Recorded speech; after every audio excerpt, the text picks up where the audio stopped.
कि बहन जी ने उनको मौका दिया था कि माफ़ी मांग लें, लेकिन उनका अहंकार है, क्योंकि वो मनुस्मृति जो लागू करना चाहते हैं ये उनकी सोच है। तो जो उनकी आंतरिक सोच है वो उनके जुबान पर आ गई और इसको हम कभी बर्दाश्त नहीं करेंगे, क्योंकि वो जो चाहते हैं ये हमारा समाज कभी बर्दाश्त नहीं करेगा। बहुजन समाज पार्टी के नेता मान्यवर कांसीराम जी नहीं आए थे तो ये लगभग बाबा साहब को ख़त्म कर चुके थे ये लोग। चुनाव के समय में सभी पार्टियां बाबा साहब का संविधान लेकर घूम रही थी जी। आज वो पार्टियां आज भी विरोध करें, लेकिन जिस हिसाब से चुनाव के समय में बाबा साहब का संविधान लेकर घूम रही थी, आज जो दौर चल रहा है विरोध प्रदर्शन में, वो संख्या काफ़ी कम हो गई है जी। आज भगवान राम के नाम पर कोई वोट देने वाला नहीं है और महात्मा गांधी के नाम पर भी वोट नहीं है, तो सारे लोगों की मजबूरी बन गई है कि बाबा साहब का नाम लें और बाबा साहब के वोट को डिवाइड करें। लेकिन ये हमारे नेता मान्यवर कांसीराम जी अपने ज़माने में कहते थे कि जब बहुजन मूवमेंट आगे बढ़ेगा, जब आप सत्ता के करीब होगे तो आपका दुश्मन बहुत चालाक है, वो आपके महापुरुषों को अपने कब्जे में लेगा और उनके नाम पर वोट लेगा। पिछला इलेक्शन हमारा इसी में गया है। जब जमींदारी का ज़माना था, जब संविधान नहीं लागू था, तो कोई भी हम और आप जो भी हैं सब जमींदारों की ज़मीन थी, कोई ज़मीन का मालिक नहीं था। बाबा साहब ने संविधान दिया, उस संविधान की वजह से सारे लोग ज़मीन के मालिक हुए, तो बाबा साहब ने तो हमको जीते जी स्वर्ग दे दिया।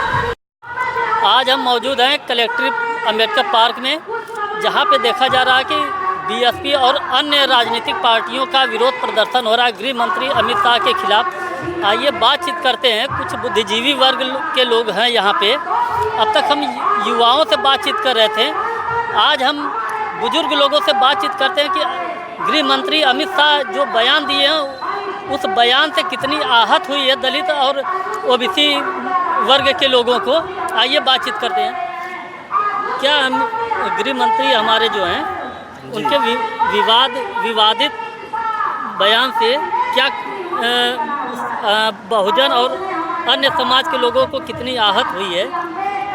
देखिए, माननीय गृह मंत्री अमित शाह जी ने जो संसद में बयान दिया है और उनके बयान से इस देश की दलित शोषित जो जनता है, जो बहुजन के लोग हैं, जिनका बाबा साहब की वजह से मान सम्मान मिला है, उनको बहुत तकलीफ़ है, बहुत उनको दुख पहुंचा है, जिसका नतीजा है कि आज तो आजमगढ़ में ही नहीं तो पूरे देश के 500 जिलों में, लगभग सभी जिलों में जिला मुख्यालय पर माननीय बहन जी के आदेश पर ये धरना प्रदर्शन किए जा रहे हैं।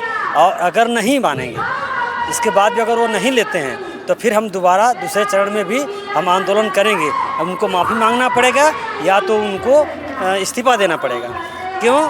क्योंकि ये जो बातें हैं, देश के लोगों को मालूम है कि बाबा साहब अम्बेडकर ने संविधान बनाया है, और क्या क्या मालूम है, जब जमींदारी का ज़माना था, जब संविधान नहीं लागू था, तो कोई भी हम और आप जो भी हैं सब जमींदारों की ज़मीन थी, कोई ज़मीन का मालिक नहीं था। बाबा साहब ने संविधान दिया, उस संविधान की वजह से सारे लोग ज़मीन के मालिक हुए, तो बाबा साहब ने तो हमको जीते जी स्वर्ग दे दिया। हमारे लोग फॉर्च्यूनर में घूम रहे हैं, हमारे लोग बड़ी वकालत कर रहे हैं, हमारे लोग जज हैं, हमारे लोग कलेक्टर हैं, हमारे लोग एसपी हैं। तो बाबा साहब ने हमें जो सब दिया, हमें जीते जो स्वर्ग दिया, इस बात को सुन करके काफ़ी दुखी हैं। और इस दुख का नतीजा है कि बहन जी ने उनको मौका दिया था कि माफ़ी मांग लें, लेकिन उनका अहंकार है, क्योंकि वो मनुस्मृति जो लागू करना चाहते हैं ये उनकी सोच है। तो जो उनकी आंतरिक सोच है वो उनके जुबान पर आ गई और इसको हम कभी बर्दाश्त नहीं करेंगे, क्योंकि वो जो चाहते हैं ये हमारे समाज कभी बर्दाश्त नहीं करेगा। बहुजन समाज पार्टी के नेता मान्यवर कांसीराम जी नहीं आए थे तो ये लगभग बाबा साहब को ख़त्म कर चुके थे ये लोग।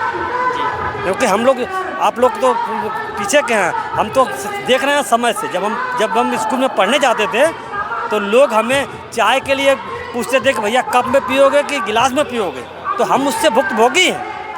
और हम बहुजन समाज पार्टी के 86 से जुड़े हैं, बहुत पुराने कार्यकर्ता हैं, देश भर की बहुत सारी आइडियोलॉजी है। तो ये दुख है, इसलिए अमित शाह को किसी भी हालत में माफ़ी मांगनी पड़ेगी।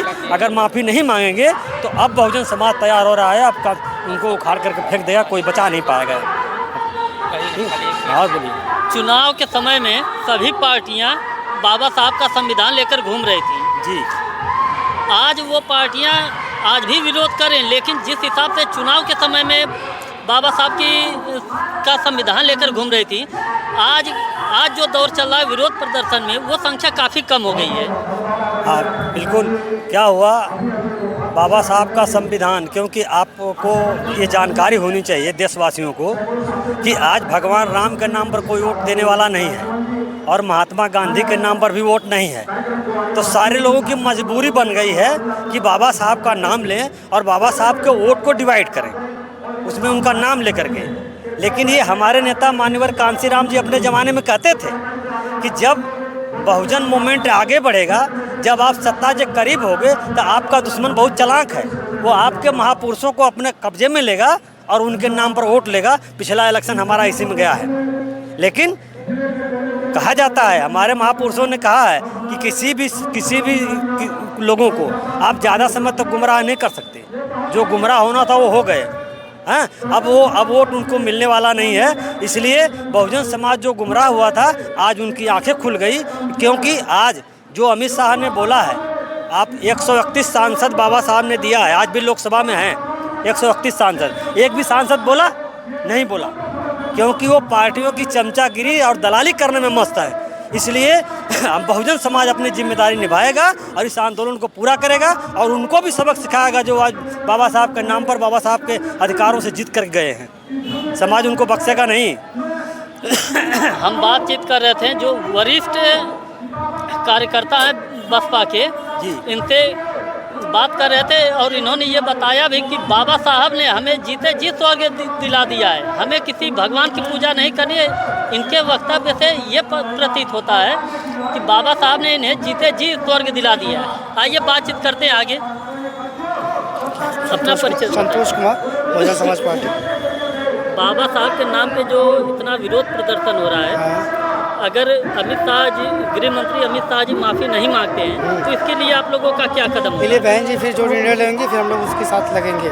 जो भी निर्णय लेंगे उनके साथ हम लोग हैं, पूरा समाज उनके साथ है। क्या आज सभी राजनीतिक पार्टियां आप लोगों के साथ हैं कि आप वो लोग सब दिखावा नहीं, वो लोग दिखावा करते हैं, लेकिन हमारा तो बाबा साहब है ही हैं। हम लोग हमारे उसके आधार पर ही पार्टी चलती है। बाबा साहब के मिशन मूवमेंट को लेकर ही पार्टी चलती है, उनके सिद्धांतों पर पार्टी चलती है हमारी। आगे और बातचीत जारी रहेगी। आप देखते रहिए नेशनल टाइम्स 24 न्यूज़।